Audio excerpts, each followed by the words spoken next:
Warning, your upgrading is physically draining your focus. If your focus keeps crashing right after you upgrade, you're not broken, you're overloaded. Most people try to fix productivity by buying better gear. The top 1% do the opposite. They protect baseline simplicity so their brain stays sharp. Here's the real cost of new. It spikes dopamine today and taxes your nervous system for weeks. Comfort goes up now, but deep focus quietly collapses later. You felt this after the perfect new setup day, and then your next 5 sessions felt choppy. Bold claim, upgrading can trigger a consumption spiral that fragments attention for weeks. Tiny sensory changes, like light color or mouse weight, cut working memory in lab settings. If you don't fix this, deep work stays out of reach no matter the gear. In this video, I'll map the trap, reset it, and help you build a setup that gets stronger under stress. The biology of new stuff. New stuff hits the reward system fast. Novelty spikes dopamine, then your baseline dips, so your brain starts seeking again. That's why the honeymoon fades and the "what else should I tweak?" urge shows up. Meanwhile, mild sensory noise, flicker, hum, subtle color shifts, taxes the prefrontal cortex. Focus bandwidth shrinks, so you lean on tabs, snacks, or playlist changes to prop it up. Choice load piles on, cortisol creeps up, and your body moves into scanning mode instead of depth. Micro mismatch matters more than you think. Different mouse weight, new key travel, chair height off by a centimeter. Your motor system fires constant micro-corrections. That burns working memory you thought you had for the hard part. There's also an acclimation tax. Research from Université Paris-Cité's NeuroDiderot group highlights nervous system, immune crosstalk when environments change. Translation: new sensory inputs keep your brain in correction mode. For about a week, recall slows, flow turns choppy, and you surf more. So the Diderot effect isn't just money, it's nervous system debt. Let me show you why upgrades backfire at the body level. Why upgrading backfires? The Diderot effect, but physiological. The Diderot effect says one nice thing demands matching nice things so your identity feels coherent. You buy a premium chair, then your desk looks cheap, your monitor feels small, and suddenly your whole setup needs an overhaul. That's the psychological loop. The physiological version is sneakier. Identity says, high performance me. Your body says, predictable and safe, please. That gap is where focus leaks. Each upgrade introduces new sensory signatures, weight, texture, light, sound, that don't match your existing motor maps. Your brain can handle it, sure, but there's a cost. It borrows bandwidth from working memory and executive control to recalibrate. The thing most people miss is comfort optimization versus signal clarity. When you soften every surface, dim every edge, and smooth out all friction, you also blur arousal signals. Your brain loses crisp cues like firm wrist contact, stable key feel, and consistent white light that help it snap into task mode. It feels nicer, but it's fuzzier. This clicked for me when a client swapped to a featherlight mouse and buttery lube on their switches. Typing felt amazing. Output tanked for a week. Why? Their motor system was relearning force, timing, and error correction. Those microlearns came straight out of the working memory budget they needed to write. Here's the shortcut nobody teaches. Small sensory changes can hit working memory hard, especially if you're more sensitive to input. Research on sensory processing sensitivity links mild environmental shifts to measurable drops in visual working memory in some groups. Think on the order of about 20% in controlled contexts. If you're that person who feels every flicker and hears every fan, novelty doesn't just excite you, it taxes you. You're running with less RAM until things stabilize. Now here's where most people mess up. They stack changes. New keyboard, new chair, new monitor, new app stack. The brain's trying to build a new map for each variable while you're also asking it to do deep work. That's like changing shoes, road, and car while you learn a new route. You'll arrive, but late and stressed. Add social comparison and it gets worse. Your feed primes still not enough, so your identity bar climbs faster than your skill. You tinker more, you produce less, and you tell yourself you're almost ready. There's also hidden debt no one budgets for. Habituation time, days to rebuild motor and sensory maps. Decision fatigue, picking layouts, profiles, color temps. Care tasks, charging, cleaning, updating, recabling. Each of these costs you future attention. Decision overhead, especially, keeps your cortisol slightly elevated. You shift from I'm in it to I'm managing it. And once you're managing, you're scanning for options, which is the opposite of depth. Before we continue, you need to understand why identity coherence becomes a sensory mismatch loop. When you upgrade to match a self-image, you have to change multiple cues to stay coherent: appearance, feel, sound. Every cue change breaks an old prediction. The prediction error is tiny but constant. Your nervous system resolves it with micro-corrections. That is effort. Effort reduces surplus. No surplus, no creative risk. No risk, no deep work. Now you might be thinking, so should I never improve anything? No, you just need sequence and stability. Stability first, improvement second, and one variable at a time. When you respect adaptation windows, upgrades stop eating your focus. Let me show you exactly how the spiral runs day to day. You start with a real discomfort. Wrists hurt, screen too bright, chair angle off. You research fixes. Dopamine rises from the hunt. You buy. First session feels great. Second and third are jittery. You assume the tool isn't right, not that your brain is adapting. You tweak again. More novelty, more micro mismatch, more decision load. By week 2, your baseline feels lower, so you chase another fix. The reason this works against you is biology, not motivation. Novelty dips dopamine after the spike, so you seek. Choice overload keeps cortisol up, so you scan. Micro mismatch burns working memory, so you compensate with shortcuts, more tabs, easier tasks, quick wins. It feels like you lost discipline. You actually lost bandwidth. If you remember nothing else, remember this: depth loves predictability. Keep the core cues stable: weight, light, sound, posture, and your prefrontal cortex can spend its budget on thinking, not correcting. Then, when you do change something, you'll feel the gain instead of paying it down for 2 weeks. And yes, there's a time to add comfort, but use comfort to reduce pain, not to erase sensation. Targeted comfort that preserves clear signals is the move. Firm where you need contact, quiet but consistent sound, bright and stable light. You want your brain to recognize, oh, this is the work cave, not, what's this place? Because the second question costs you every single time. The luxury trap map, 5-stage spiral. Let's map the spiral so you can see it coming and stop it early. 5 stages. You've probably lived all 5 without naming them. Stage 1, discomfort plus promise seeking. Something's off, wrists ache, glare hurts, your files feel messy. That's real. You open YouTube, reviews, Reddit threads, best of lists. The hunt feels productive. It's not just curiosity. Your brain's reward system lights up on anticipation. Micro hit after micro hit. And here's the kicker. Every new option you consider is a little decision. Adults make roughly 35,000 decisions per day. Stack a few hundred tiny gear choices and your prefrontal cortex feels it. Cortisol edges up. You shift into scanning mode. That's the first tilt away from depth. Stage 2, acquisition dopamine and the honeymoon bump. You click buy, unbox, dial in the settings. First session feels crisp. Part placebo, part fresh attention, part you forcing care because it's new. This is where people say, see, tools matter. And sure they do, but remember the temporal trap. Novelty spikes dopamine now, then dips your baseline. When baseline drops, urges rise. That's the setup. Stage 3, micro mismatch friction and new care rituals. The second and third sessions get wobbly. Mouse weight is 10 grams heavier, key travel is shallower, your chair's tilt is 2 degrees different. Your motor system runs micro-corrections nonstop. That drains working memory you wanted for ideas. Meanwhile, you've added care tasks. Charge the headset, clean the pads, update firmware, recalibrate color. Tiny, but each is a decision and a delay. Choice load keeps cortisol circulating, so your body stays in light vigilance. You start tab hopping and playlist shopping because the system is craving relief, not depth. Stage 4, baseline drop and the restoration chase. After a week, you notice it. Flow is choppy, recall slower, you're almost ready all day. This is the acclimation tax in action. Your nervous and immune systems are still processing new.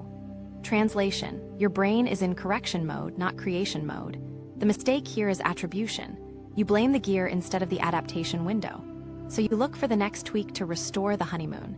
More novelty, more micro mismatch, more decisions. The baseline falls further. Stage 5, identity inflation, higher bar, deeper dissatisfaction. Your setup now signals high performance me, so your internal bar rises. But your actual output hasn't caught up because you've been paying the adaptation cost. The gap hurts. You soothe it with status signals, premium textures, pro presets, complex stacks. The look is coherent, the system is brittle. One change anywhere ripples everywhere. You're maintaining, not making. Now, the decision overload driver is the silent accelerator through all 5 stages. That 35,000 daily decisions stat isn't a scare line, it's a cortisol loop. When you swim in options, apps, layouts, presets, your brain shifts from selective attention to broad scanning. Scanning is adaptive in uncertain environments, but it kills depth. You get faster at noticing alternatives and slower at committing. It shows up as just checking one more review, trying one more layout, maybe a different font. Each micro-choice burns glucose and executive bandwidth. Even if you choose right, the cost already hit you. Diagnostic cues make this easy to spot. If you catch yourself tab-hopping during ramp-up, that's not enthusiasm, it's avoidance triggered by load. If you're perpetually tweaking defaults, cursor speed, theme shade, panel order while telling yourself, then I'll start, you're in the spiral. If your to-do says finalize setup, clean workspace, or organize knowledge base 3 days in a row, you're living in stage 3 and 4. And the big one, if your mouth says almost ready, more than once a day, your nervous system is chasing safety through control, not through repetition. Here's the but therefore moment. Most people try to break the spiral by doing more research, but that adds fuel to stage 1. The spiral steals depth through novelty and choice, therefore you beat it with stability and constraints. Remove variance, decisions drop. When decisions drop, cortisol drops. When cortisol drops, your prefrontal cortex stops scanning and starts holding. That's when working memory returns for the real work. Quick micro story so this lands. A client spent 2 weeks tuning an ultra-wide, 3-color profiles, 4 window managers, reported fatigue by lunch. He locked one profile, one layout, hid the extras. First day felt weird, less control. Third day, tab hops fell by half. End of week, shipped work doubled. Nothing better happened. Less happened. That's the point. 2 more cues to watch. 1, are you adding care rituals faster than you're shipping? If cleaning, charging, labeling, or cataloging grows while output stalls, you're outsourcing competence to gear. 2, do you need a new playlist to start? That's your nervous system asking for novelty to push through the vigilance you created with too many choices. So how do you step off? You name the stage out loud. I'm in stage 1 hunting, or this is stage 3 mismatch. That label breaks the trance. Then you cap decisions with a hard limit, 1 preset, 1 profile, 1 app. You don't pick the perfect one, you pick the same one. That stabilizes signals so your biology can settle. Once stable, you test a change on a schedule, not a feeling. Coming up, we'll plug this map into a simple model: autonomy, competence, safety, and use it to design a baseline that resists the spiral instead of feeding it. The 3 levers reframed for anti-upgrade focus: autonomy, competence, safety. Now we plug the spiral into a simple model that actually changes behavior: autonomy, competence, safety. If you get these 3 right, upgrade urges cool off and focus holds. Miss one, and your brain goes shopping for fixes. Think of them as levers you can pull without buying anything. Start with autonomy. Autonomy is I choose to because, not I should because someone online said so. The thing most people miss is status hijacks autonomy. You think you're choosing, but really you're complying with an image. So we hardwire a pre-commit line: I choose to do deep work because X, therefore I'll keep Y the same for 2 weeks. Fill X with your actual goal, finish draft, ship design, and Y with a stability target: mouse, layout, playlist, chair height. This shifts the control locus back to you and away from the algorithm. And yeah, it feels small, but it shuts down half the maybe I'll just try loops. Do you make autonomy visible? Defaults and constraints. You set a default stack: 1 app for notes, 1 for tasks, 1 for files, and a constraint: only change on Fridays after review. You also add fallback kits, a travel variant that mirrors your home baseline: same light color, same shortcuts, same input-output capture. When options shrink on purpose, choice fatigue drops, cortisol dips, and your prefrontal cortex stops scanning for alternatives. That's autonomy you can feel in your body. Next lever is competence. Not the buzz hit from dialing a new feature. Real competence is output stability. Can you reproduce good work on command? So we measure the right thing. Replace "did I like the tool" with "did output hold or rise across 3 sessions?" Pick one metric that matches your craft. Finished pages, comped screens, solved tickets, minutes of error-free code, problem sets done. Track streaks, not spikes. If you remember nothing else here, remember, novelty spikes are counterfeit competence. Stability streaks are the real deal. Here's the shortcut nobody teaches. Competence grows when you remove variance, not when you add functionality. So you build constraints into your workflow. Single contrast environment, stable color temp, single light source, posture and weight consistency, lock chair and desk height, standardized device heft within 5%. One button start sequence, open notes, open task, open file, go, no pre-task tinkering allowed. Then you add a single variable test lane, one tweak per week, pre-post compare, 7 sessions, revert if no gain. When you operate like this, you turn changes into experiments instead of identity moves, and your nervous system doesn't flare. Now safety. Before we continue, you need to understand why safety is the quiet driver. Your body hates uncertainty. Every new cue says pay attention. That's great for novelty, brutal for depth. Safety means predictable cues, low sensory variance, and stable rituals. It's the opposite of luxury comfort bloat. You're not trying to feel pampered, you're trying to feel expected. So we anchor with repetition. Same mug, same pen, same seat, same scent for deep work only. Sound is one consistent layer, pink noise, fan, no variable playlists. Light is bright and steady, bias to neutral white, no color cycling. Your brain sees the same pattern and downshifts correction. That's safety. Emotional regulation fits here too. Decision volatility kicks the stress system, so we reduce it with pre-decisions. You script the first 90 seconds. Sit, breathe low and slow, soften gaze down the midline, name the task, start the timer. That micro-protocol tells the nervous system, nothing new is happening. Cortisol slides, working memory opens. You'll feel the urge to check something. Name it and return. After a few days, that urge fades because the body trusts the ritual. Let me show you exactly how to wire all three into setup rules. Autonomy rules, write I choose to because at the top of your daily card. Add the trade-off. Therefore, I keep mouse, layout, playlist fixed. Set a cooling off window, no gear or app changes until Friday review. If an idea hits, capture it in one inbox, don't act. Competence rules, define one outcome metric with a target delta, like 10% more finished pages. Log 3-session mini streaks. Only consider a change after a stable streak. Test single variables only for 7 sessions with a kill switch if output doesn't improve.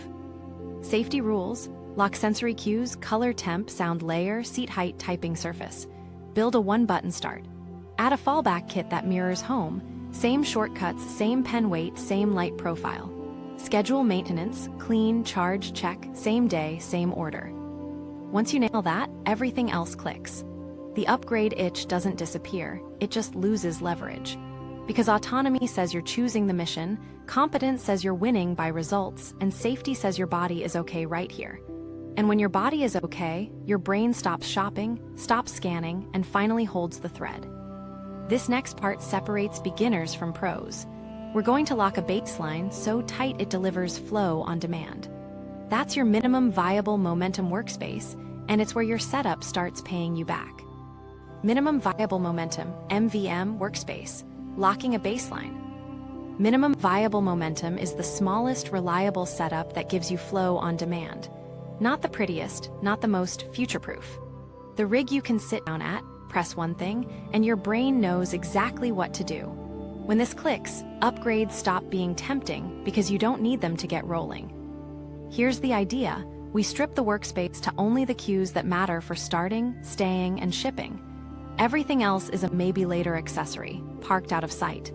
Think simple, sturdy, repeatable. Start with the 3-object rule: one input, one output, one capture. Input is how you make changes to the world, keyboard and mouse, or pen. Output is the live canvas, one screen or one notebook page in front, nothing competing. Capture is a single inbox, one note app or one index card for ideas that pop up. If something doesn't fit one of those 3, it's parked. Then lock the environment to a single contrast. Stable color temperature, single light source, no color cycling, no accent lights pulsing in your periphery. Your visual system stops remeasuring the room every time you look up. It's boring on purpose. Boring equals predictable. Predictable equals more working memory for the task. Posture and weight consistency matters more than people think. Pick a chair height and desk height, and don't touch them for 2 weeks. If you swap devices, match their heft within 5%. That means if your mouse is 80 grams at home, your travel mouse is within a few grams. Your wrist and forearm want the same load, so your motor system can fire on autopilot. Build a one-button start. That's the entire ritual. One button that launches your exact deep work layout. For me, it's a hotkey that opens 3 things: notes on the left, task card in the top corner, and the live file front and center. Timer starts, playlist fades in, done. No pre-task tinkering allowed. If you need more than one click to start, you've left space for avoidance. Now a quick sanity check so you don't overbuild. If you can't tear down and rebuild your MVM in 15 minutes, it's too complex. The game is portability, which brings us to the fallback kit. This is your travel mirror of home. Same shortcuts, same light profile, same pen weight, same input-output capture. Packet pre-assembled. When you land somewhere new, you recreate the cues fast so your nervous system doesn't flare with novelty. Okay, so the tricky part is deciding what's in versus nearby. Here's a simple lane system. In the lane, the 3 objects, 1 fixed light, 1 consistent sound layer, your chair and desk presets, and the 1-button start. Nearby lane, reference books, secondary screens, specialty tools. They live out of sight, drawer, shelf, or closed case, and only come out after the first deep block is done. That keeps the start sequence clean. Actually, let me back up and make the sound rule clear because this saves people immediately. Pick 1 consistent layer. Pink noise, a fan, or a single instrumental playlist you do not change during the block. Variable playlists are sneaky novelty. They make your brain monitor for the next song instead of the next thought. Keep 1 track, loop if you have to. The point isn't music, it's a stable auditory blanket. For scent, if you use it, keep it mild and only for deep work. 1 smell equals 1 state. Don't use it for anything else. Your brain will start pairing that cue with "we go deep now," which trims your ramp-up time a little more each day. A common mistake is starting from aesthetics instead of function. They buy plants, frames, RGB, and then wonder why their output didn't move. Aesthetics are fine later. First, you need a rig that boots your brain in under 30 seconds. Put the pretty stuff on the wall behind you where you never look during a block, not in your field of view. Let me show you exactly how to lock this in today. Clear your desk to bare. Put back only input, output capture. Set your light to a neutral white you can keep fixed. Turn off extras. Adjust chair and desk once. Tape a tiny mark so you can return to it. Standardize device weights. If you can't, add or remove small stick-on weights. Create a single hotkey that opens notes, task, and live file. Pick 1 sound layer. Save it as a system-level preset. Move all other tools to a later bin out of reach. Run it for 3 sessions before you judge it. The first might feel plain. That's the point. Plain is the canvas your brain paints on. Now mirror it for travel. A slim light bar with the same color temp. Earbuds with your 1 sound profile saved. A compact keyboard matched in weight or feel. 1 notebook and the same pen. A small stand that sets your laptop at the same height. Pre-pack the kit. No experiments on the road. Here's the shortcut nobody teaches. Name your baseline. Give it a dumb, clear label. Baseline A, write the exact cues under it. Light 400K, chair 44 cm, mouse 80G, playlist X. When you change one thing later, you can revert instantly because you know what home is. If you remember nothing else here, remember this. MVM isn't minimalism. It's reliability. A tiny rig that works every time beats a perfect rig that needs babysitting. Lock the cues, press 1 button, and let the work happen. Dopamine drain reset, clearing novelty debt. All right, before we add anything new, we clear the novelty debt. Think of this as a system flush so your brain stops scanning and starts holding. It's 3 days, strict, and it works fast. First, a 72-hour novelty fast. No new tools, no new apps, no layout changes, no researching gear, no what's the best content.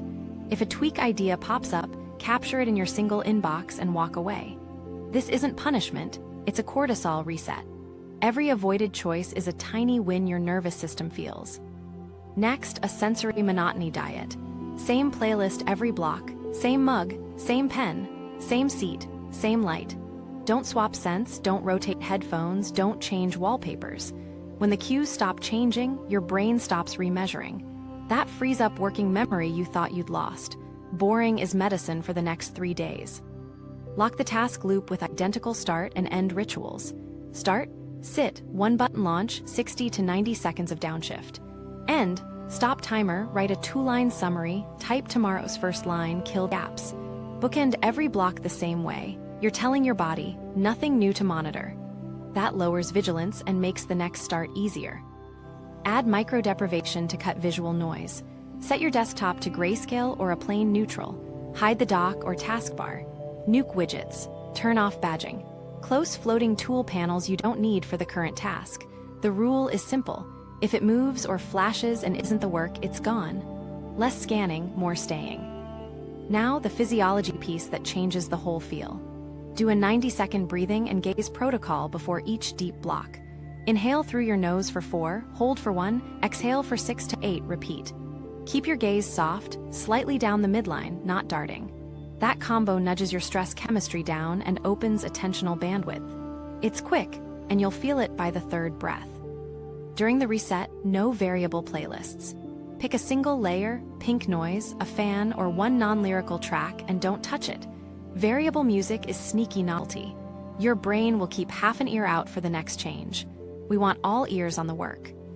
Food and caffeine, same simple plan, same times. Novelty creeps in through snacks and coffee routines too.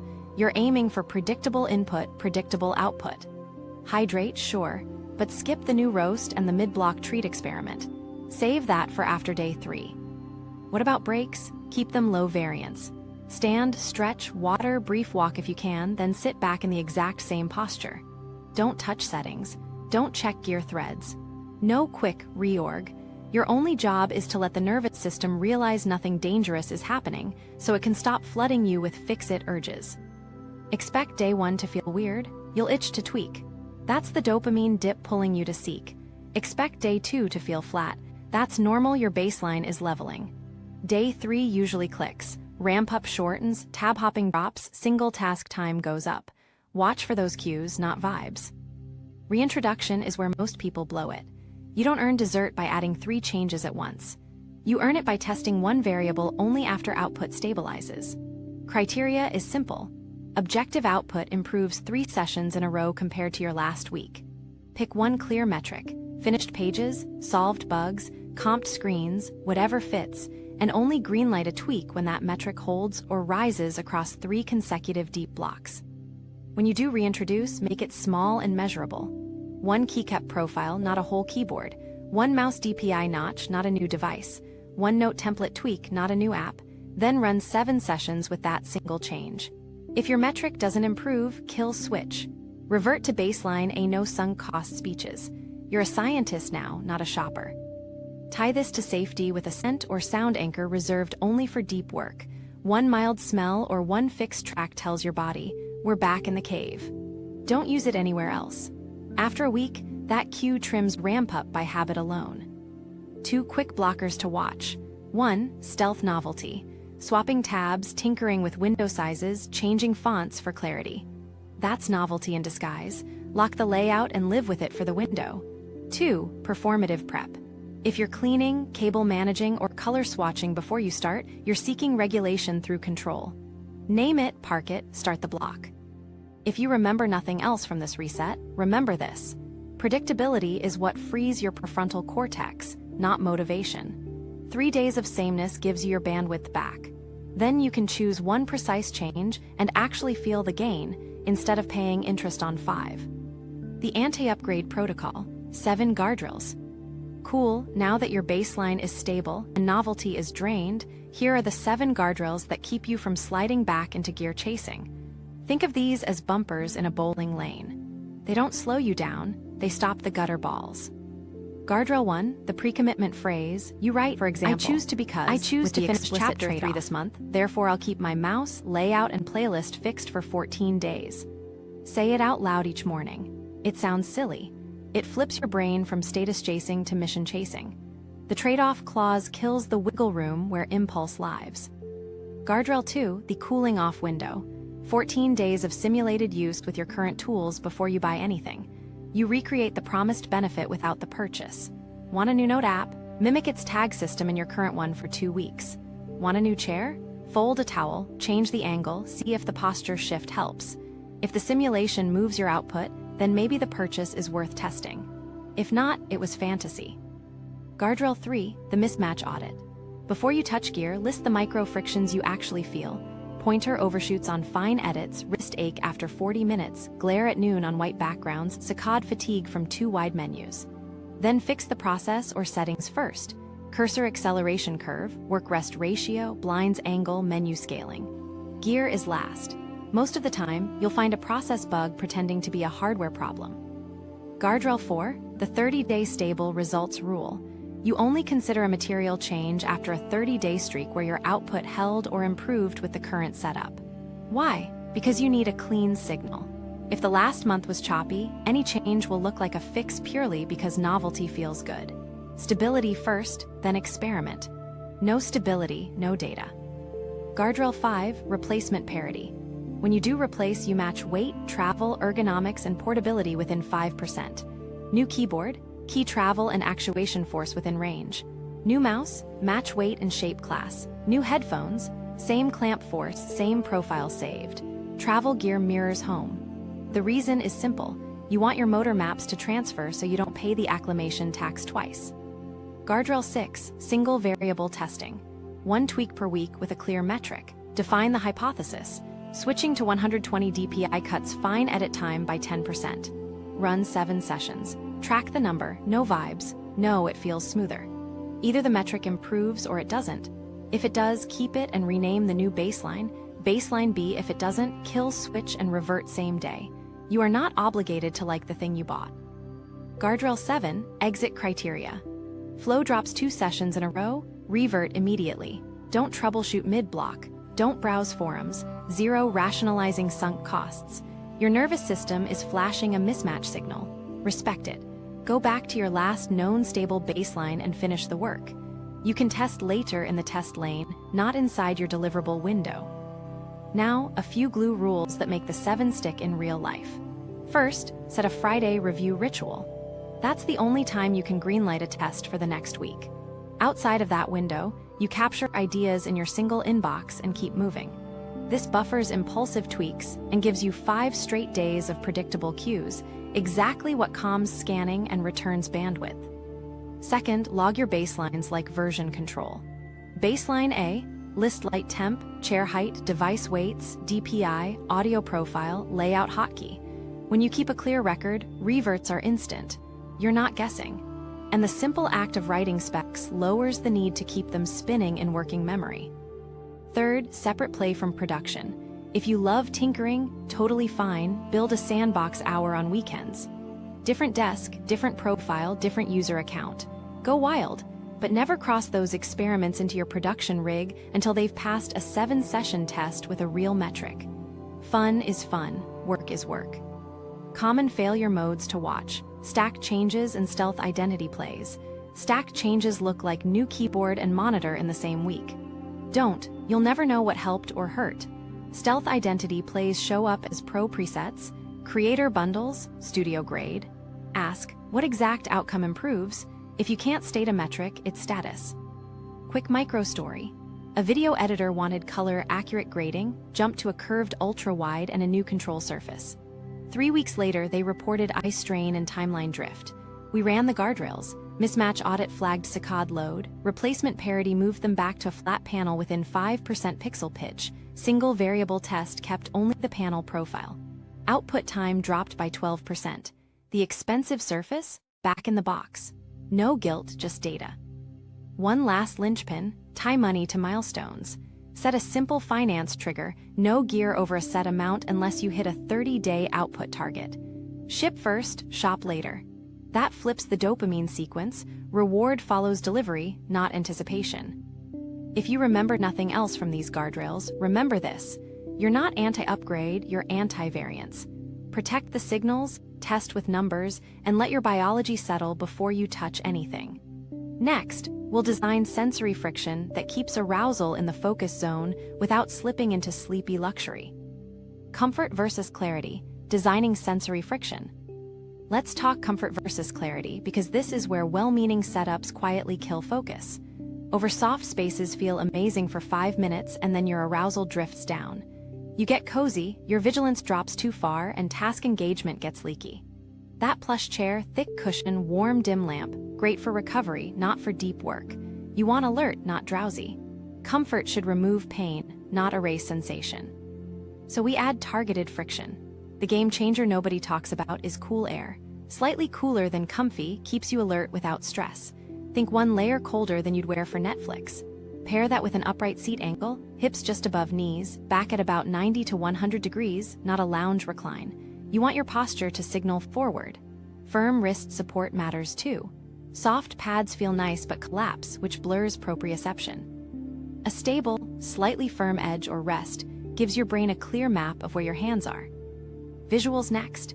The thing most people miss is that shine and motion drain bandwidth. Go matte where you can. Matte screen filters, matte desk surface, no glossy organizers throwing little highlights around. Limit the palette in your field of view, 2 or 3 calm tones max, and kill movement. No rotating wallpapers, no bouncing notifications, no RGB cycling. Even microflicker pulls attention. Your visual system loves predictable edges and steady light. On sound, pick 1 consistent layer and lock it. Pink noise, a fan, or a single instrumental bed saved as a profile. Variable playlists are stealth novelty. They keep a slice of your brain tracking what's next. If you need music, lock a single album you don't touch during the block. Volume steady, no fades, no surprises. If you take calls, keep that in a separate block so your deep work block stays sonically monotone. Scent can be powerful, but only if you reserve it. Pick 1 mild anchor, citrus, cedar, something clean, and use it only for deep work. Same intensity every time. Don't use it in the gym, car, or kitchen. Your brain will pair scent with state, and ramp up will shave down without you thinking about it. Light is huge. Bright, stable white is your friend. Bias toward a neutral daylight look, no color cycling, no mood presets blasting blue then amber. 1 source in front of you, diffused so you don't get glare on the screen, and another behind the screen if needed for bias light. The point is stability. Your eyes should not be readapting to color or brightness every few minutes. Quick reality check with where workplaces are actually heading. In the 2026 trend reports from furniture and workplace consultancies, the move is away from luxury comfort aesthetics and toward cognitive support. Stable cues, low variance, consistent ergonomics, and personal control. It's not about the lounge vibe anymore. It's about whether people can do focused work without friction. That shift isn't taste, it's performance. When the environment stops changing under you, arousal sits in the focus zone without you fighting it. Now, how do you set friction without turning your space into a lab? Simple dials. Air. Crack a window or set the thermostat a touch cooler. Posture. Set chair and desk once, tape the marks, and don't adjust during the week. Wrist. Swap to a firm rest or use the desk edge with a smooth, non-cushy pad under your forearm, not your wrist. Visuals. Declutter the vista in front of you and go matte on whatever your hands and eyes touch most. Sound. 1 profile, saved. Scent. 1 bottle, 1 use case. Light. 1 color temp, 1 brightness preset. Common mistakes to avoid. Don't confuse quiet with variable silence. If you're building hum shifts all day, a steady masking layer beats chasing perfect silence. Don't chase warm, cozy light for deep blocks, save it for evenings. Don't stack soft on soft, plush chair plus soft desk matte plus cushy wrist rest equals mushy signals. Keep at least 1 firm contact in the chain so your brain knows where you are. Micro story so this lands. A writer upgraded to a velvet chair, warm Edison bulbs, and a rotating focus playlist. Looked amazing. Output slid. We flipped 3 things: cooler air by 2 degrees, firm lumbar with a rolled towel, single white light at a fixed level. Locked 1 pink noise track. Within 3 days, ramp up time halved and afternoon crashes faded. Same laptop. Same brain, different signals. If you remember nothing else here, remember this. Comfort should clear pain. Clarity should steer attention. Err on the side of stable, matte, cool, upright, and consistent. When in doubt, remove variance first. Then add 1 small comfort that doesn't blur the signals you rely on to stay locked in. High-risk upgrade traps and better moves. All right, let's hit the landmines that look helpful but quietly drain focus. and what to do instead. Keyboard and mouse swaps first. These crush motor memory. Weight, shape, key travel, switch force, tiny differences change timing and accuracy. Your brain relearns without asking you. Better move, replacement parity. Match shape, class, and weight within 5%, match key travel and actuation feel, and change one variable at a time. If you want quieter keys, swap keycaps or O-rings first, not the whole board. If you need more precision, adjust DPI or acceleration curves before buying a new mouse. Run 7 sessions, log errors per 1,000 words or pixel nudges per minute, and only keep what actually improves the metric. Ultra-wide monitors. Looks pro, right? The trap is attention spread and saccade fatigue. Your eyes travel farther, menus sprawl, and you start staging windows instead of thinking. The better move is to constrain the canvas. One centered main window for the active task, a narrow side column for reference, and hard limits on width using tiling presets. If you do need an ultrawide, set focus lanes. Center 60% for work, lock side panels to a fixed size, and hide them during deep blocks. Test with a finished pages or compiled code metric. If output drops, revert to a single flat panel or reduce usable width with bezels or virtual displays. Standing desks, I love the option. The trap is constant microfidget and posture drift. You burn attention stabilizing instead of solving. Better move, fixed presets and block rules. Set one seated preset and one standing preset you don't touch midweek. Work deep blocks seated to lock motor consistency. Use standing for calls or admin. If your back complains, add a firm footrest to change hip angle, not a wobble board during deep work. Track focus by error rate or minutes of uninterrupted time. If it dips when standing, it's for lighter tasks only. Headphones. Active noise canceling is great, but profiles drift and novelty in sound signatures keeps your brain checking. The trap is swapping cans or modes midday. Better move. Standardize one profile and one volume. Save it, name it, and never touch it during a deep block. If you switch between devices, ensure the exact same EQ and ANC mode. If you're building noise shifts, add a consistent pink noise layer under ANC to stabilize the soundscape. Headaches or fatigue. That's your cue to match clamp force and ear pad material to your baseline, not chase yet another pro pair. Note apps. Oh man, this is a black hole. The trap is reorg addiction, new tags, new hierarchies, migrating old notes. You get the buzz of progress with zero output. Better move. Lock one schema and a single inbox to outbox path, one notebook or one top-level folder called inbox. Daily capture goes there. During review, you move only what's needed to a project's area and archive the rest. No retro tagging sprees. No exotic bidirectional links unless you can name exactly how it speeds retrieval for your current project. Test by time to first keystroke and time to find last week's idea. If either goes up after a switch, revert. Second brain sprawl. Links multiply, graphs look cool, but retrieval slows and decisions pile up. The better move is ruthless routing. Inbox to today or to one project or to archive. That's it. If it doesn't serve an active project, it sleeps. Use dumb friction to prevent network hoarding. One capture button, one daily review, and zero backlinks outside active notes. The graph is not the work. Shipped pages are the work. Travel gear. The trap is novelty on the road. New bags, new pouches, different chargers, different keyboard. Packing turns into a mini project and your cues vanish. Better move, mirror your baseline. Travel kit pre-packed with the same light temperature, same shortcuts, same input weight class, labeled cables, and a printed setup card. Set your laptop to auto-launch your one-button layout on boot. No experiments in hotels or client spaces. You're there to work, not to rebuild your identity. 2 stealth traps people miss. 1. System-wide themes and fonts. Switching to a cleaner font or a dark theme at noon feels nice and quietly resets your visual system. Pick one, set it, stop touching it for a month. 2. Automation sprees. You install 5 plugins to shave a second off a flow and then spend an hour fixing conflicts. Better move. Automate only the thing you do 50 times a day, one tool at a time with a rollback plan. Quick checks to know if a change is safe. Can you state the outcome metric in one sentence? Can you match weight, travel, or profile within 5%? Can you revert in under 60 seconds? If you can't answer yes, it's a high-risk change. Park it in the sandbox. If you remember nothing else here, remember this: you don't need better tools, you need fewer variables. Match the feel, lock the profile, change one thing, measure, revert fast.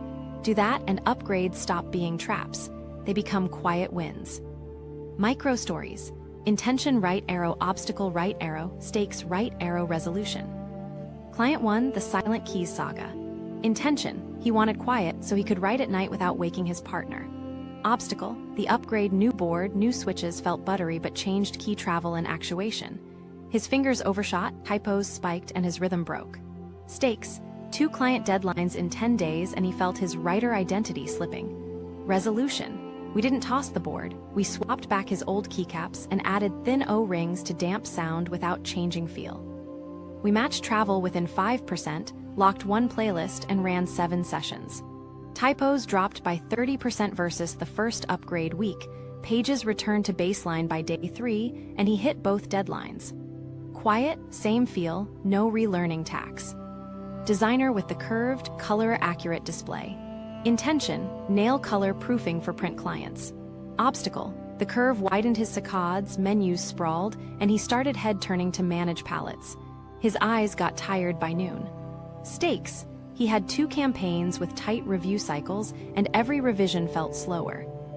Resolution, we flattened the canvas, swapped to a flat panel with pixel pitch close to the curved one, constrained working width to the center 60%, parked panels on a secondary narrow display only during setup, then hid them for deep passes.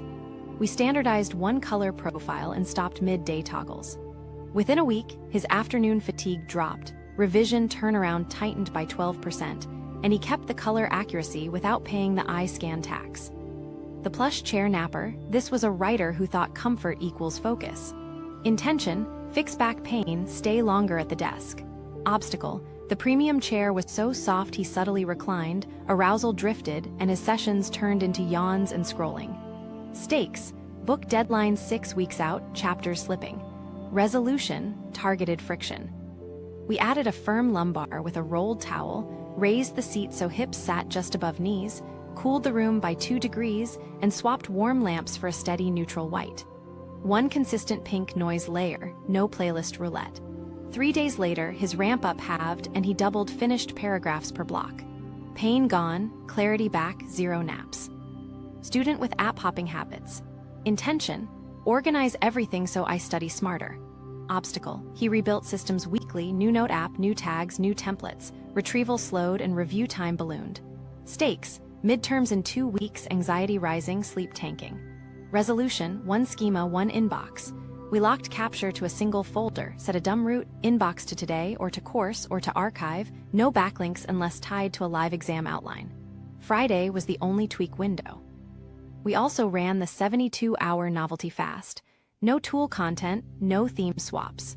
Result, study sessions shifted from arranging to recalling. He cut setup time by 70%, finished practice sets earlier, and his grades rose with fewer hours because retrieval got simple and predictable. Remote worker with ANC roulette. Intention, block carking noise and keep headaches away. Obstacle, 3 headphones, multiple ANC profiles, constant switching, slight EQ changes that made his brain keep checking the sound. Stakes, weekly client calls plus deep coding blocks. By afternoon, he was cooked. Resolution, we standardized 1 headset, 1 ANC profile, 1 volume, saved across devices. Added a steady pink noise bed under the ANC for buildings with variable hum. We matched clamp force with different pads to stop pressure spikes. Headaches eased in 3 days. Focus blocks stopped fragmenting because the soundscape finally stopped changing. Video editor obsessed with control surfaces. Intention, speed grading and editing.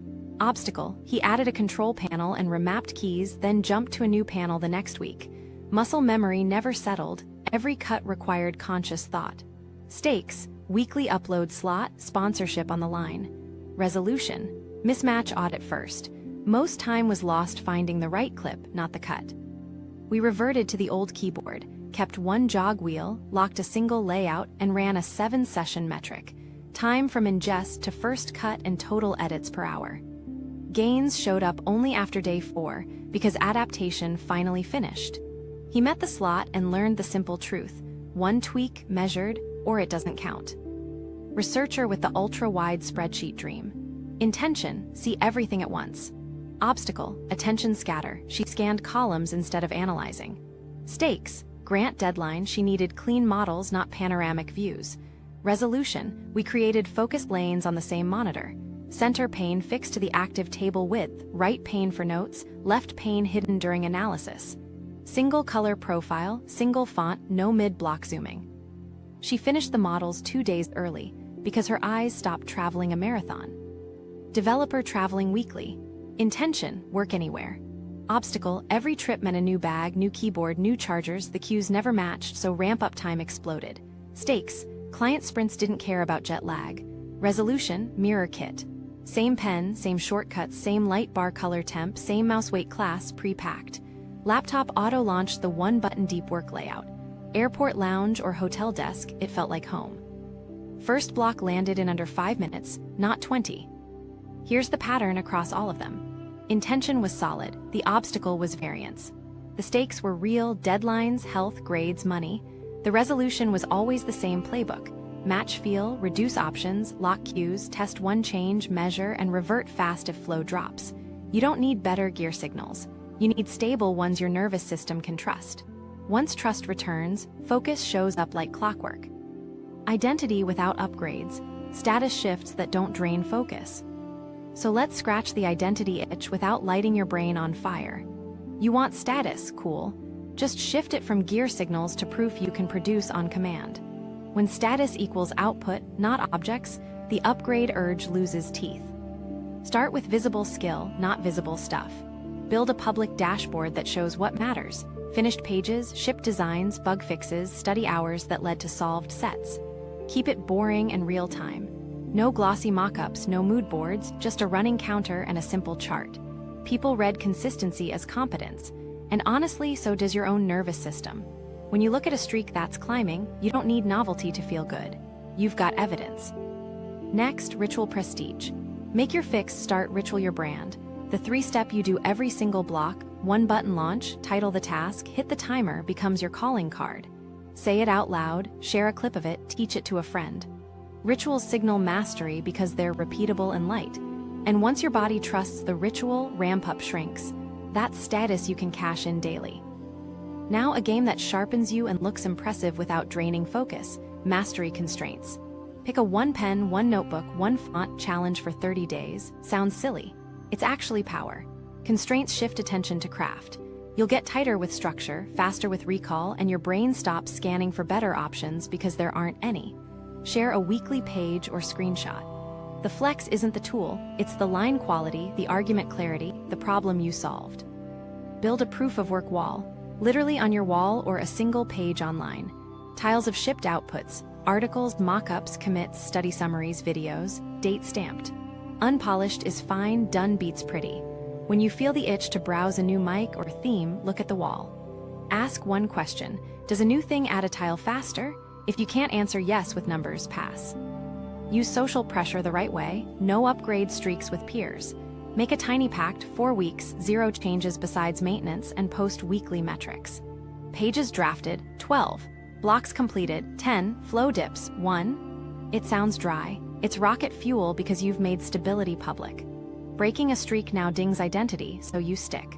Also, you'll see friends win with simple rigs, which kills the myth that your gear is the bottleneck. Okay, so the tricky part is status when you do need to invest. You can still look pro without restarting adaptation. Signal with quality in fixed dimensions, documentation, naming, and version control. Sexy? Not really. But when your project opens clean, your scripts are labeled, your files match your baseline, that reads as pro to anyone who matters. Clients and managers don't care about RGB. They care that you hand off work that works. Another clean status move: publish process, not purchase. Share a 2-minute walkthrough of your 1-button start, your Friday review, your single variable test lane. People lean in because you're giving them a working system, not a shopping list. That builds trust and authority without adding variance to your day. If you want a visible badge, make it output-based. 100-page quarter patch. 30 deep blocks pin, digital or physical doesn't matter. The brain loves tokens. Just anchor them to behavior that preserves cues, not to buying that resets them. You'll start chasing tokens that only show up when you keep your environment stable, exactly what we want. Let's talk image. You can look sharp without changing the cockpit. Keep the workspace in your camera frame minimal and consistent. Put the personality behind you, not around your hands and eyes. A single print on the back wall. A plant outside your peripheral. One color palette in clothing or thumbnails that you repeat. That's a brand. It doesn't touch your sensory baseline. For teams, shift status to reliability. Set a service level promise you can hit. Draft by Wednesday noon, review same day, bug turnaround 24 hours. Then meet it with the baseline you've locked. People stop asking about your tools when you're the one who ships when you say you will. Your reputation becomes the person who makes the thing, which is the only status that compounds. 2 identity traps to avoid. 1. Expert gear equals expert me. That's backwards. Expert repetition makes you an expert, then you pick tools that protect it. 2. My setup is my content. If you create for a living, showing process is fine, but only after it's proven. Teach what you've run for 30 days, not what you unboxed yesterday. Your audience and your brain can feel the difference. Try this today. Write a single line at the top of your card. Status equals shipped X, not shiny Y. Fill X with your real output. Fill Y with the thing you were about to buy. Then, set a no upgrade streak counter in the corner. Every day you keep queues stable and ship, ticket.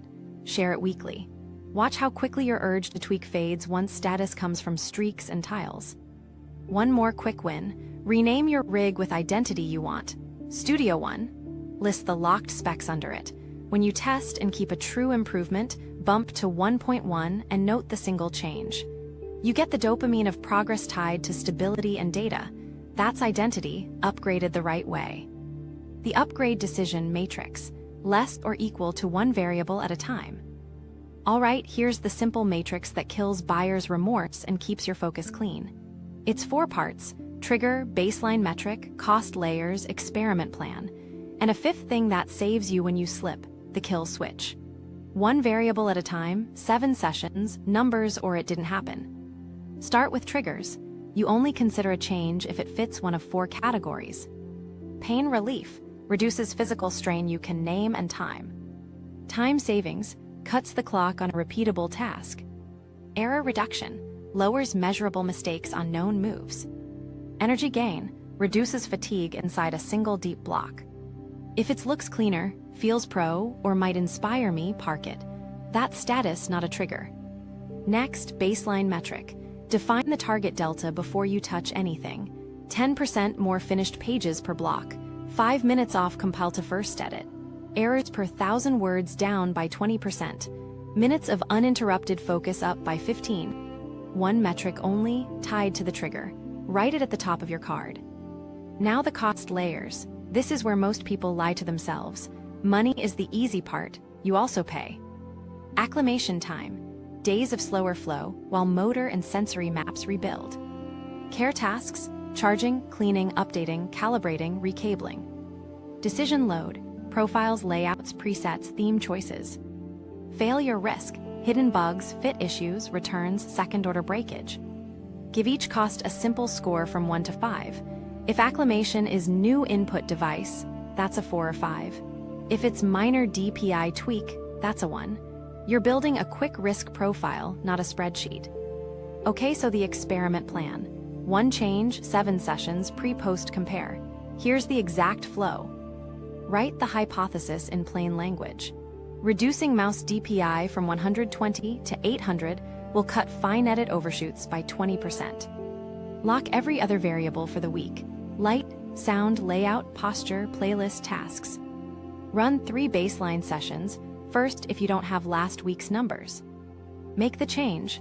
Do 7 deep blocks on real work, not fake tests. Log the metric after each block. Don't judge vibes, write the number. 2 rules make this work. First, you test on the exact task the trigger lives in. If wrist pain hits during long drafting, you measure drafting, not inbox 0. Second, no midweek tweaking. You're isolating the variable, not optimizing the whole thing into noise. Optimizing mid-run. Let me give you a concrete example. Trigger, wrist ache after 40 minutes. Metric, minutes to first ache. Costs, acclimation 2 will add a firm wrist rest, care 1, decision 0, failure 1. Hypothesis, firm rest increases time to ache by 15 minutes. Baseline, ache at 45. 7 sessions with the new rest. If you average 60 or more without pain, it's a keeper. If you're still at 45 or worse, kill, switch, and revert. Another one, trigger, slow context switching in code. Metric, minutes from compile to first edit. Change, one hotkey layout that opens files and tools. Costs, acclamation 1, care 0, decision 1, failure 1. Hypothesis, layout cuts compile to first edit by 5 minutes. 7 sessions later, if you're regularly beating baseline by that delta, rename your baseline to 1.1 and keep it. If not, revert and move on. Now the kill switch. You need a hard rule that saves you from sunk cost stories. It's simple. If your metric doesn't improve by session 7, or if flow drops 2 sessions in a row, you revert the same day. You don't troubleshoot midweek. You don't read forums. You flip back to the last stable baseline. Your nervous system needs that fast certainty more than it needs another knob to turn. Compounding rule, you stack only on stability. 2 stable weeks with the new baseline before you consider another tweak. That protects you from death by 1,000 microchanges. It also gives your biology time to stop correcting and start creating again. A quick note on energy gain triggers because they can feel fuzzy. Make them concrete. Use uninterrupted minutes and post-block fatigue rating on a simple 1 to 10 scale. If your uninterrupted minutes rise and your fatigue score drops across 7 sessions, that's a real gain. If only one moves, question it. Sometimes you just got excited for a day. Common pitfalls to avoid. Vague metrics like felt smoother. Feelings are fine, numbers decide. Stack tweaks, new mouse and theme and window tiling. You'll never know what helped. Testing on novelty tasks. Always use your real, repeatable work. Weekend-only tests. Different energy, different context. You want weekday signal. 2 fast micro-stories. A PM wanted a second monitor for productivity. Trigger reframed to time savings on spec comparisons. Baseline compare time, 26 minutes. Cost profile high on decision load. Instead, we tested a tiling preset on one screen. 7 sessions later, compare time dropped to 19. No new monitor. Kept the preset. Identity itch gone because the metric moved. A student wanted a study lamp. Trigger reframed to energy gain. Baseline fatigue score 8 out of 10 after evening blocks. We tested a brighter, stable white bulb they already owned. 7 sessions later, fatigue averaged a 6, and uninterrupted minutes rose by 20%. No purchase needed. Tie it all together with a weekly rhythm. Friday review only. Look at your metric trend, decide one test for next week, write the hypothesis and costs, and prep the revert path. Everything else stays locked. During the week, you execute. No shopping, no reading gear threads, no quick tweaks. If you remember nothing else from this matrix, remember this. Triggers define change, metrics decide truth, costs protect bandwidth, experiments isolate reality, and the kill switch saves your brain. 1 variable at a time, 7 sessions, then decide. That's how you upgrade without losing focus. Maintenance cycles, keeping the baseline stable. Here, S where you stop slipping back. Maintenance. Think rhythms, not projects. Small, boring cycles that keep signals clean so you don't pay the acclamation tax again. Weekly first. Run a 15-minute audit at the same time every week. 2 columns, friction list and outcome gains. Friction is anything you actually felt during real work. Pointer overshoots on micro-edits, neck twinge at hour 2, glare spike at noon, attention drift in the last 20 minutes. Outcome gains are numbers only: finished pages, solved bugs, uninterrupted minutes, error rates. The rule is process first fixes. If friction shows up, you try a process or setting change before gear. Cursor curve, scheduled blink break, blind angle, layout toggle you can set and forget. If a gain showed up, note what stayed fixed. You're learning which stable cues helped so you can defend them next week. Add a micro reset if the week felt noisy. 1 block, same playlist, grayscale desktop, and your 1 button start. It's your local reboot. You're telling the nervous system, we're back to predictable, which knocks cortisol down and gives your prefrontal cortex its grip again. Monthly, you run a dopamine drain light. 1 day of sameness across cues, same sound, same light, same mug, same layout, and no gear content. Then you purge creep. Remove any new widgets, side panels, or plugins you added just to try. If you can't name the metric they helped, they go. This keeps novelty debt from silently reaccumulating. Season shift is tiny recalibration, not reinvention. Light changes across the year, so match color temperature once, then lock it. If mornings move earlier or later, shift your deep block window by 30 minutes, not 2 hours. If air runs dry in winter, stabilize humidity. Consistent feel beats cozy swings. You're adjusting the environment to keep cues steady as the world turns, not chasing comfort moods. Travel mode gets its own rule set. You carry a pre-packed baseline kit that mirrors home. Same shortcuts, same sound profile, same light temp, same input weight class. Put a setup card in the bag with your baseline specs: chair height target or laptop stand height, mouse weight, layout hotkey, audio preset name. When you land, recreate the pattern fast. One light, one sound, one button launch. No on-the-road experiments. Airports and client sites are high variance by default. Your job is to cut that variance, not add more. Repair rituals matter more than people think. Pick a single day and order: clean, charge, check. Wipe the screen and desk, clear the palm areas, vacuum the keyboard. Charge everything to full. Then run a quick spec check. Light preset, audio profile, DPI, desk and chair marks. Hotkey still launches the layout. It's 5 minutes that pays back hours, because you don't start Monday hunting for why the cursor feels off or why the room looks different. Tie these cycles to a simple scoreboard so you know if they're working. 3 lines you update weekly: uninterrupted minutes average, output per deep block, flow dips counted. If 2 lines fall for 2 weeks, you trigger a maintenance reset before you allow any change. Most people chase fixes mid-decline. You stabilize first, then test. A few common traps to dodge. 1. Accumulation by stealth. Pens multiply, panels creep, playlists sprawl. Your monthly purge kills that. 2. Helpful automation that breaks on updates. Keep an inventory of automations with a rollback note. If something fails twice in a month, remove it. 3. Drifting chair and desk heights. Tape tiny markers and return to them weekly. Don't trust memory, trust marks. Now on timing. Do the weekly audit on Friday or Sunday, not Monday. You want 5 straight weekdays of locked cues. Decide tweaks for next week during the audit, write the hypothesis, and then forget about it until the test window opens. That protects your weekday brain from option scans. What about team environments? Make a shared maintenance moment. 5 minutes at the end of stand-up.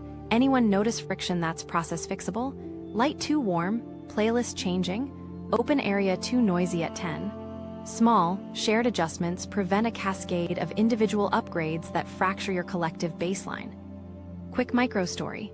A small studio started bleeding hours every Tuesday: updates, broken plugins, desk swaps.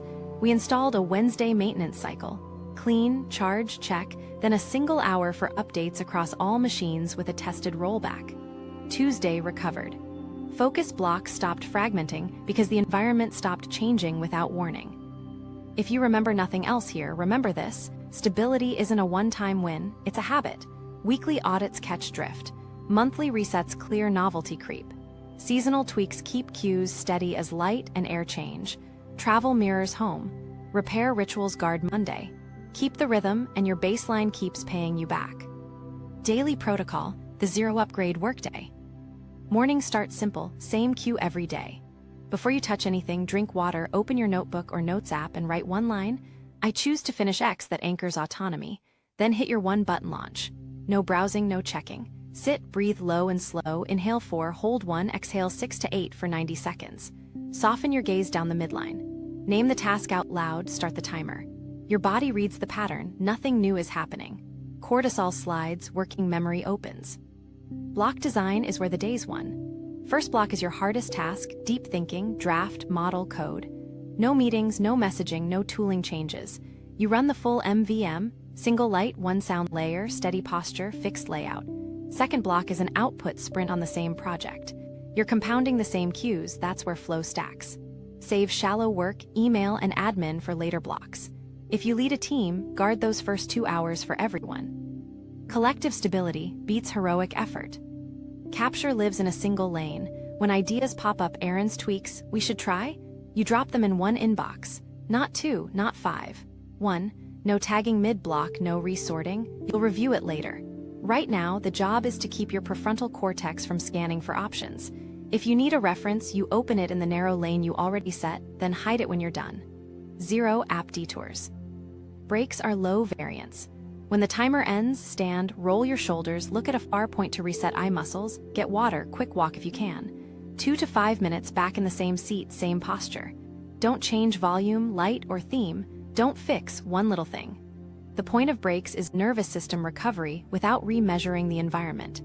Keep the cues stable and your head slips back into depth faster. End rituals lock the loop. Stop the timer, write 2 lines, what moved, what's next. Type the first line for tomorrow's first task, close the apps with 1 hotkey. Let the same track fade. That last move is underrated. It tells your body, we're done for now, which helps you transition out without dragging the task through dinner. You'll sleep cleaner because there's a clear off-ramp. Evening is zero browsing for tools or setups.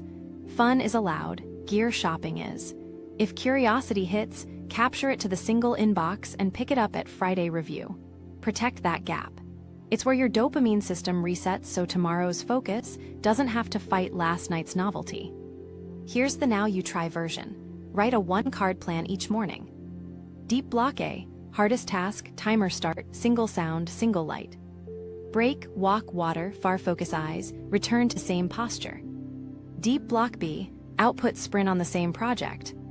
Admin block, email, scheduling, lightweight edits. Review 2-line summary, first line for tomorrow, close layout. 3 checklines on the card, uninterrupted minutes, output per deep block, flow dips. Update them after each block. If you hit 2 dips in a day, you trigger a micro reset next block. Grayscale desktop, pink noise only, 90-second breath, no changes. That's your emergency break. Team version looks almost the same. Shared quiet hours for blocks 1 and 2. A short daily stand-up after block B, 5 minutes at the end of the day for a micro maintenance check. Clean, charge, check. If anyone touched light presets or sound profiles, return them. If a friction shows up for more than 2 people, glare, noise spikes, fix it as a process, not as 5 personal upgrades. 1 change, organization-wide, then lock it. Travel day, you still run the protocol. Same 1-button start on the laptop, same sound profile in earbuds, same light color if you've got your bar, same input weight class. Setup card in the bag. You rebuild your cues in 5 minutes, not 20. Deep block A still happens. Even 1 clean block keeps your baseline intact on the road. 2 common snags to expect. 1, the urge to warm up with messages. Don't. Your ritual is the warm-up. If it's critical, it'll be there at the admin block. 2, playlist drift. If you feel bored, that's working. Bored means predictable, predictable frees bandwidth. Hold the line. If you remember nothing else about this day, remember this. The workday is a loop of signals, not a sprint of willpower. Same start, hardest first, single capture lane, low variance breaks, same end. No shopping at night. Do this for 7 days and watch what happens to your uninterrupted minutes. Your nervous system stops scanning. Your brain holds the thread. You ship more with less drama. 7-day implementation plan. Let's make this real. 7 days, 1 clear move per day. You'll lock a baseline, drain novelty, and prove output with 0 shopping. Keep it simple, keep it strict, and you'll feel the shift by mid-week. Day 1, take an MVM snapshot and lock the current baseline. Clear the desk to bare. Put back only input-output capture. Set the light to a neutral white you can keep fixed. Mark chair and desk with tiny tape so you can return to the same height. Save your 1-button start hotkey. Name this baseline A and write the exact specs on a card. Light preset, chair height, desk height, device weights, audio profile, layout hotkey. Everything else goes in a later bin out of reach. You're not throwing it away, you're just getting it out of your field of view so the start is clean. Day 2, start the dopamine drain. Grayscale your desktop, hide the dock, kill widgets and badges. Pick 1 sound layer, pink noise, fan, or a single non-lyrical album, and save it as a system preset. Same mug, same pen, same seat, same light, same track for every block. Run your 90-second breathing and gaze downshift before each deep block. No new apps, no tweaks, no best setup browsing. Capture any urges or ideas in your single inbox and walk away. You're telling your brain, nothing new to monitor, so working memory can stop guarding and start holding. Day 3, friction audit process first. After your 2 deep blocks, write the frictions you actually felt in real work. Pointer overshoot on micro edits, wrist ache at minute 40, glare spike at noon, attention drift in the last 15. Now fix with settings or process, not gear. Adjust cursor acceleration, schedule a 2-minute eye break at the 40-minute mark, tilt blinds to kill glare, narrow the active window to constrain scan width. Keep the layout fixed, no new devices. You're proving how much pain is solvable without restarts. Day 4, write and post your guardrails. The pre-commitment phrase first. I choose to finish X by Y date, therefore I'll keep mouse, layout, and playlist fixed for 14 days. Then pick the rest. Cooling off window, mismatch audit routine, 30-day stability rule, replacement parity within 5%, single variable testing with one clear metric, exit criteria to revert if flow drops 2 sessions in a row. Say the pre-commitment out loud in the morning. Stick the card near your screen. It's not about motivation. It's about removing wiggle room where impulses live. Day 5, design targeted sensory friction. Keep comfort for recovery, build clarity for work. Cool the room a notch 1 layer colder than Netflix. Confirm posture, hips slightly above knees, back upright, feet planted. Tape your chair and desk marks if you haven't. Swap to a firm wrist rest or use the desk edge with a smooth pad under forearms, not wrists. Declutter the visual field in front of you, go mat where hands and eyes touch most, and kill motion. No rotating wallpapers, no RGB cycling. Set one bright, stable white light source you won't touch all week. Lock the sound profile you chose on day 2. Day 6, run an output test, 2 deep blocks back to back on the same project. Use the exact same cues you've locked, 1 button launch, same light and sound, same posture. Track plain numbers you can't argue with, finished pages, solved bugs, comps approved, minutes uninterrupted, errors per 1,000 words. Don't judge vibes, write the numbers. If you tweaked a process on day 3, you should see at least a small move here, shorter ramp up, cleaner focus, fewer overshoots. If not, don't thrash. You're building a week of stability, data compounds. Day 7, review and decide 1 micro tweak or none. Open your card and compare to last week's average if you have it. If not, compare day 6 to day 3. Did uninterrupted minutes rise? Did output per deep block nudge up? Did flow dips shrink? If 2 of those moved in the right direction, hold baseline A for another week. If 1 persistent friction remains and it's process resistant, pick 1 single variable test for next week with a clear metric and a kill switch. Example, firm wrist rest increase time to ache by 15 minutes, keep. Next week, test a 1 hotkey layout to cut compile to first edit by 5 minutes. Write the hypothesis, prepare the revert path, then schedule your next dopamine drain light for the end of next month to prevent creep. A couple of pro tips to smooth this week. Bundle all maybe changes into a Friday review only. That gives you 5 straight days of locked cues, exactly what quiets the scanning that eats focus. Put your travel mirror kit together on day 7 if you move around. Same sound profile saved on earbuds, same light temperature with a small bar, same input weight class, a printed setup card with your baseline as specs. Pre-pack it. No experiments on the road. And remember the kill switches. If flow drops 2 sessions in a row on any day, you trigger a micro reset next block. Grayscale desktop, 1 sound, 90-second breath, and you stop touching anything. Predictability frees the prefrontal cortex way faster than a clever tweak ever will. Run this straight for 1 week and you will feel the difference. Not because you tried harder, but because your nervous system finally stopped burning energy on novelty and mismatch. That's the whole play. What if you nail this, future pacing the payoff? Picture this, you sit down, press 1 button, and your brain drops into depth in under 2 minutes every day. Your uninterrupted minutes graph is flat or rising through long blocks. Tabs barely multiply. Tweaks don't even cross your mind. You finish more work each week with less noise in your head. Even travel days feel normal because your cues mirror home. Sleep gets easier. Mornings feel lighter. People around you start noticing results, not gear. Your identity stabilizes around the person who ships, not the person with the setup. And the urge to shop fades because your baseline gives you the hit you used to chase from novelty. 1 week like that turns into a month, then a quarter. That's when your work compounds. Ready to lock it in. Transform, implement next step. The shift is simple. Stop chasing upgrades, protect a stable baseline, and your focus stops leaking into novelty and mismatch. That's how deep work gets reliable, not rare. Run the 7-day plan, test 1 variable at a time, and use the guardrails when urges hit. If you want the advanced system that stacks with this, long-form deep work cycles and attention training, watch the next video now. Subscribe so you don't lose the thread, and drop your no upgrade streak plus output gains in the comments. End here, go ship something.